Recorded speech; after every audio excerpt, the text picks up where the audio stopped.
اللہ تعالیٰ نے جو آیت تطہیر بیان فرمایا ہے قرآن مجید میں، یہ تو عبداللہ ابن سبا کا اس میں کیا رول ہے؟ رسول صلی اللہ علیہ وسلم نے فرمایا کہ میں تمہارے درمیان چھوڑ کے جا رہا ہوں کہ اگر ان کی اتباع کرو گے کبھی گمراہ نہ ہو جاؤ. تو یہ کہنا کہ عبداللہ ابن سبا نے کیا، شیعہ کتاب میں ملاحظہ کریں، یہ کتاب اختیار معرفت الرجال المعروف برجال الکشیہ، یہاں پر ہمارے آقا ہمارے سرور حضرت امام محمد باقر علیہ السلام کی حدیث ہے کہ ان عبداللہ ابن سبا کان یدعی النبوہ، عبداللہ ابن سبا نبوت کا مدعی تھا. وَيَزْعَمُ أَنَّ أَمِيرَ الْمُؤْمِنِينَ هُوَ اللَّهُ تَعَالَى، اور کہتا تھا کہ امیر المؤمنین علیہ الصلوۃ والسلام اللہ. فبلغ ذلك امیر المؤمنین علیہ السلام فدعاه وسأله، امیر المؤمنین علیہ السلام کو یہ خبر پہنچی کہ ایسا شخص ہے، وہ یہ کہہ رہا ہے کہ میں نبی ہوں، علیہ السلام اللہ. تو ان کو بلایا عبداللہ کو، کہا کہ تمہارے یہ عقیدہ ہے، اس نے اقرار کیا کہ جی میرا یہ عقیدہ ہے. تو امیر المؤمنین علیہ الصلوۃ والسلام نے ان سے کہا کہ ویلک قد سخر منک الشیطان، تجھے ہلاک ہو جا تو، یہ شیطان نے تجھ پہ تیرے دل میں بات ڈالی ہے. جب اس نے توبہ نہیں کیا فاحرقہ بالنار، تو امیر المؤمنین علیہ السلام نے اس کو آگ سے جلایا. وقال ان الشیطان استہواہ، فرمایا کہ شیطان نے اس کو گمراہ کیا ہے.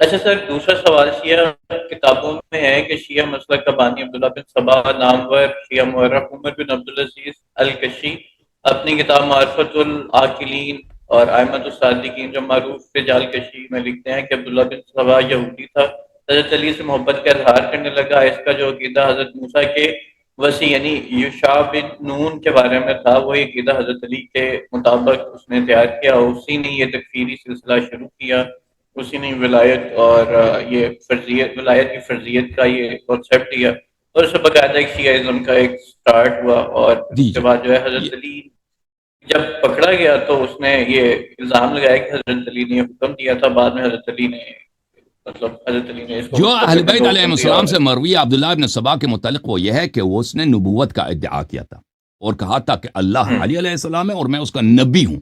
یہ اہل بیت علیہ السلام سے مروی ہے، اور کسی شیعہ کتاب میں نہیں ہے کہ وہ یہ شیعہ مخالفین کا ادعا ہے کہ شیعہ مذہب کا وہ بھی شیعہ مخالفین میں کون افراد؟ وہ افراد جو ان پڑھ ہیں، جو جاہل ہیں، جو متعصب ہیں، جو جھوٹ بولنے سے ان کو شرم نہیں آتی، وہ کہتے ہیں وہ شیعہ مذہب کے وہ بانی. دیکھیں رسول صلی اللہ علیہ وسلم نے جو حدیث ثقلین بیان فرمائی ہے، اللہ تعالیٰ نے جو آیت تطہیر بیان فرمایا ہے قرآن مجید میں، یہ تو عبداللہ ابن سبا کا اس میں کیا رول ہے؟ رسول صلی اللہ علیہ وسلم نے فرمایا کہ میں تمہارے درمیان چھوڑ کے جا رہا ہوں کہ اگر ان کی اتباع کرو گے کبھی گمراہ نہ ہو جاؤ گے. یہ صریح ہے وجوب طاعت میں، وجوب اتباع اہل بیت طاہرین علیہ السلام، امامت اسی کا نام ہے. تو یہ کہنا کہ عبداللہ ابن سبا نے کیا، شیعہ کتاب میں ملاحظہ کریں، یہ کتاب اختیار معرفت الرجال المعروف برجال الکشیہ، یہاں پر ہمارے آقا ہمارے سرور حضرت امام محمد باقر علیہ السلام کی حدیث ہے کہ ان عبداللہ ابن سبا کان یدعی النبوہ، عبداللہ ابن سبا نبوت کا مدعی تھا. وَيَزْعَمُ أَنَّ أَمِيرَ الْمُؤْمِنِينَ هُوَ اللَّهُ تَعَالَى،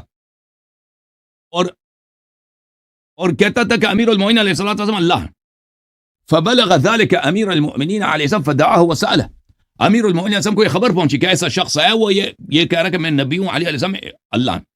تو ان کو بلایا عبداللہ کو، کہا کہ تمہارے یہ عقیدہ ہے، اس نے اقرار کیا کہ جی ہاں میرا یہ عقیدہ ہے. ونعم انت ہوا، اور آپ یا میرے اللہ.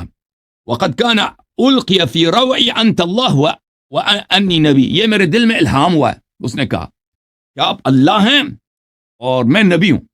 تو امیر المؤمنین علیہ الصلوۃ والسلام نے ان سے کہا کہ ویلک قد سخر منک الشیطان، تجھے ہلاک ہو جا تو، یہ شیطان نے تجھ پہ تیرے دل میں بات ڈالی ہے، یہ صحیح نہیں ہے. فرجع عن ذلك ان هذا ثقلتك امك، تیری ماں تیری عزا میں بیٹھے، اس قول سے توبہ کر لے.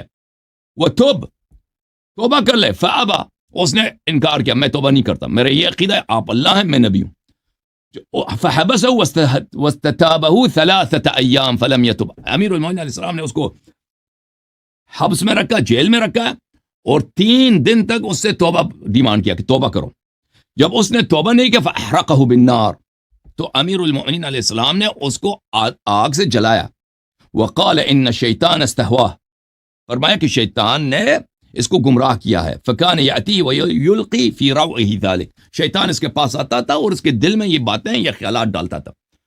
تو کسی شیعہ کتاب میں سوائے یہی کہ عبداللہ بن سبا ملعون انسان تھا، اس کے علاوہ کچھ بھی نہیں ہے. نوبختی نے اپنی کتاب فرق میں اس نے کوئی حدیث نقل نہیں کیا یعنی اہل بیت علیہ السلام سے منسوب نہیں کیا. اس نے کہا کہ عبداللہ ابن سبا ایک ایسا شخص تھا کہ اس نے سب سے پہلے اس نے براعت اظہار کیا ابو بکر عمر سے, اور پھر وہ اس کا یہ بھی کہنا, نوبختی کا یہ کہنا تھا کہ وہ کہتا تھا یعنی کہتا تھا کہ امیر المومنین علیہ السلام آخری امام ہے, اس کے بعد کوئی امام ہی نہیں ہے. وہ اثنا عشری نہیں تھا یعنی شیعہ معنوں میں, کہتا تھا یہ اللہ بھی ہے, یہ امام بھی ہے, اس کے بعد کوئی امام نہیں ہے. اور کہتے تھے وہ کہتے ہیں کہ ان کو امیر المومنین علیہ السلام نے قتل نہیں کیا, ان کو جلا وطن کیا تھا. تو یہ نوبختی نے جو نقل کیا ہے یہاں پر ملاحظہ کریں, کتاب نوبختی ہے یہاں پر, بلے وہی اول فرقۃ قالت فی الاسلام بالوقف بعد النبی صلی اللہ علیہ وآلہ وسلم. تو انہوں نے کہا تھا کہ امام علی علیہ السلام کے بعد کوئی امام نہیں ہے. اور لیکن یہ باتیں کہ اس کو امام علی علیہ السلام نے قتل نہیں کیا تھا اور وہ زندہ رہا تھا, اور یہ باتیں کسی اس کا کوئی سند نہیں بتا رہا کہ وہ کہاں سے نقل کر رہا ہے, ٹھیک ہے نا.